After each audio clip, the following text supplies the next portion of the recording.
For I'm not ashamed of the gospel. These were the words of the Apostle Paul in Romans chapter 1 verse 16. Why did he say that? During that time, both Jews and Greeks found the message of the gospel offensive to them. They cannot take that a lowly carpenter from a lowly village would become the savior of the world.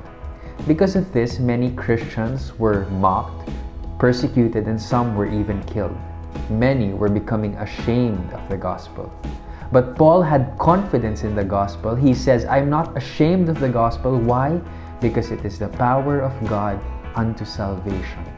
Salvation not from troubles or trials or difficulties in this world, but salvation from sin through faith in the finished work of Jesus Christ. We can have confidence in the gospel. Why? Because one, it gives us hope for today.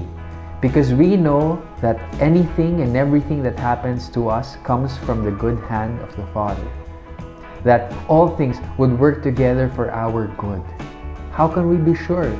If God did not spare His own Son, but gave Him to us, how much more will He withhold all good things? Next, it gives us hope even in death.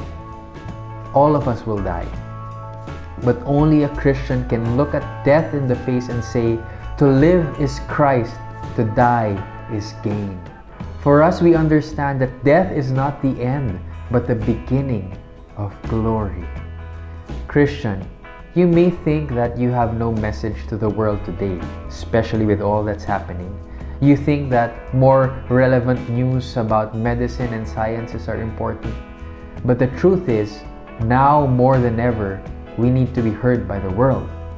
Because the greatest problem is not COVID-19. The greatest problem of humanity is sin, death, and the wrath of God. And only the gospel offers forgiveness, righteousness through Christ, and glory to come. Have confidence in the gospel.